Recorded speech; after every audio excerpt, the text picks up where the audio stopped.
Hello, welcome to the interview here on France 24.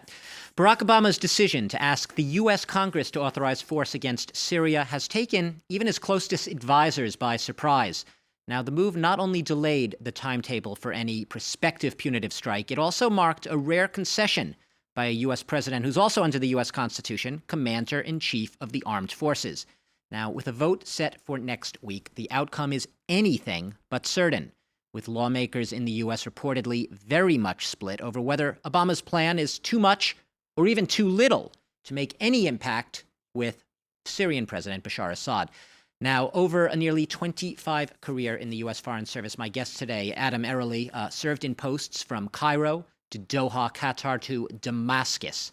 And most recently, from 2007 to 2011, he was the U.S. ambassador to Bahrain, a Persian Gulf kingdom that saw its own domestic unrest towards the end of his tour of duty. He's joining me from Washington, D.C. Thanks for being with us today, Mr. Ambassador. Thank you. It's a pleasure. Not a shocker. I'm going to start with Syria. That's really what's dominating all of the headlines and all of our debates these days. Sir, you've spent a good part of your career in and around Syria, the Gulf region. You know it well. When you see Barack Obama and his Secretary of State, John Kerry, rallying support, lobbying for a Syria strike, now, not later, do alarm bells start to go off in your head? No, not really. I think the president has made it clear that he believes that military action is necessary in response to Bashar al-Assad's use of chemical weapons. So that's a good thing. Number two, he says that he doesn't need congressional authorization. He has the authority to do it. So that's a good thing, too, because he's defending the prerogative of the presidency. Number three, he's asked for congressional authorization voluntarily, even though he doesn't need it, in order for America to be unified and for us to act as one nation. I think that's a good thing. It would be disastrous for the United States, however, if Congress votes no. So there's a risk there. But on balance, I think the President Obama is taking a prudent and a prudent course that's in the interest of the nation.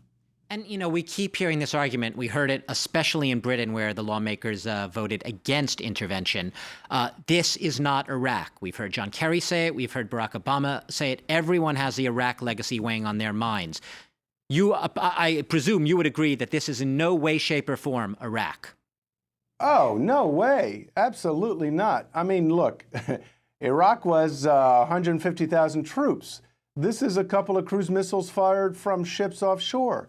I think what people are concerned about is that once you do that, you start going down a slippery slope and you don't know where it's going to end.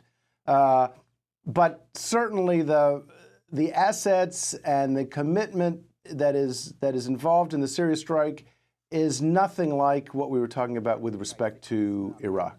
But as you would know from your experience, going into a war is often a lot easier than getting yourself out. Barack Obama keeps saying this will be short, limited in duration, built around targeted strikes. Like you were saying, this is not boots on the ground.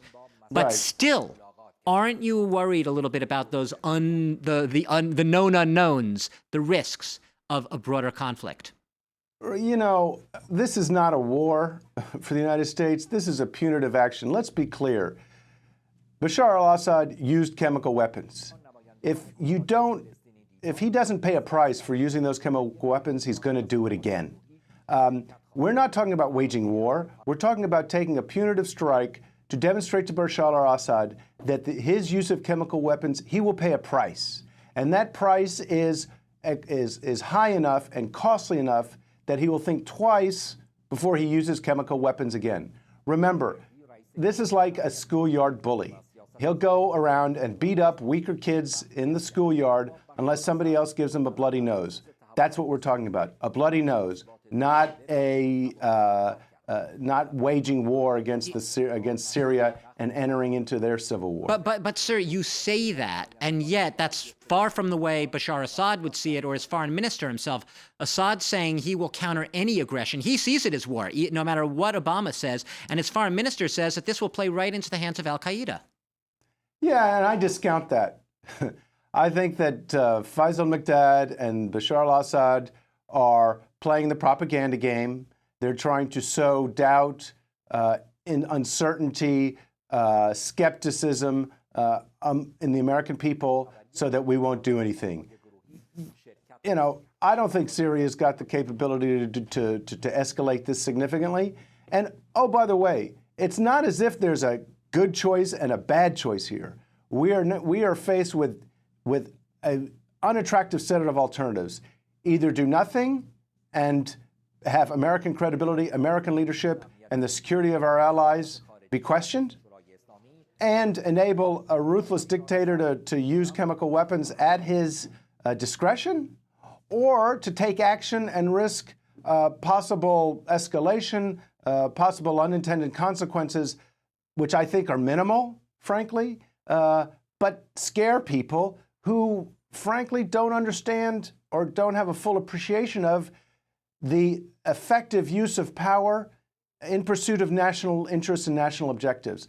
That's what's at stake here. And unfortunately, in a place like America, I think, where most people really don't understand the world very well, don't understand what Syria is like and what the conflict there is like, and look at everything through the narrow lens of parochial and domestic politics, the information they need and the understanding of the world they need to make the right choice isn't always there. And yet, I'll just point out that about, I think the recent poll showing just under 80% of the American public wanted Congress to vote on this. You're talking about the U.S. and its allies. Who are we talking about right now? Britain's gone. I mean, I'm sitting here in France. France is, it seems, the only ally right now. The Arab League doesn't want a military intervention. Oh, I wouldn't say that. I would say that the Arab League couldn't agree on a common position. So maybe, yes, as an institution, it can't decide. They left out any reference sir, they left out any reference explicitly to military intervention from their statement. Because, yeah, of course.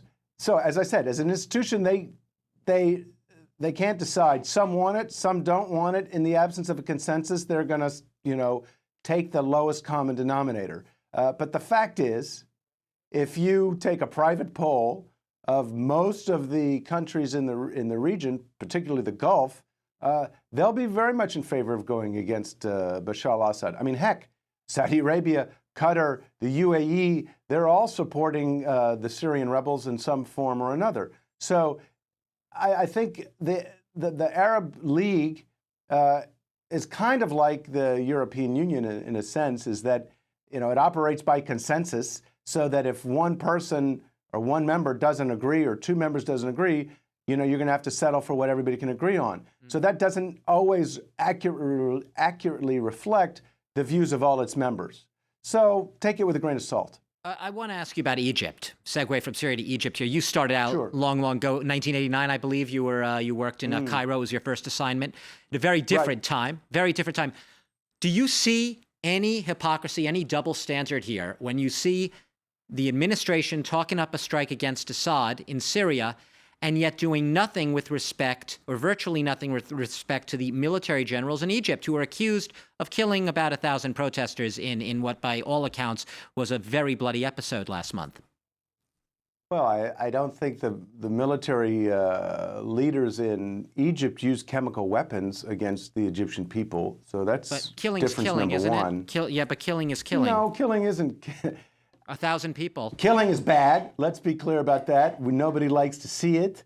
But I think if you're trying to make draw an equivalency between acting against a protest in which some of the protesters used force and using force to repel them versus using sarin gas against innocent men, women, and children sleeping in their beds, I don't see the comparison, and I don't see a contradiction or a double standard between the U.S. position vis-a-vis what's going on in Egypt and the U.S. position vis-a-vis what's going on in Syria. And let me be clear: I'm not here to defend the administration at all. I'm here as someone who cares about our relationship with key allies in the Middle East and the future of this very strategic region.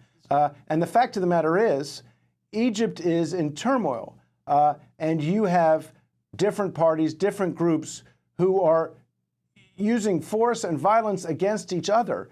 So, don't look for black and white, good and bad, right and wrong in Egypt or in Syria. So let me ask you. There are good guys and bad guys on all sides. On all sides.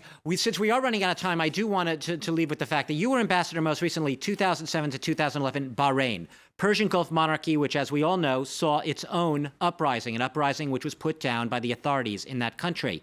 Do you think the U.S. at any point, you were ambassador there at the time, the U.S. didn't really react in any way? It did not try to stop the suppression of these protests. Do you have any regrets about that? Well, I wouldn't agree that we didn't try to stop. The United States has tried to play an active role in all these countries, in Egypt, in Bahrain, in Turkey, to encourage responsible dialogue and peaceful resistance and peaceful reform of the political system. Except they're continuing the crackdown in Bahrain, sir. They are continuing 2 years later. The problem is not everybody plays according to that script. I think what we've seen in Bahrain and in other places, Egypt, is the emergence of what I call hostage politics, where you have a group that takes part of the city hostage, holds it hostage with tens or hundreds of thousands of people, and says to the government, either negotiate with us or kill us. Adam Ereli, unfortunately, we're going to have to leave it there, but I do thank you for spending your time today talking about some of the hot spots right now, flashpoints in regions where you've served, from Syria to Egypt to most recently Bahrain, joining us there from Washington, D.C., former U.S. ambassador to Bahrain. Thank you very much, and thanks to all of you for watching the interview here today on France 24.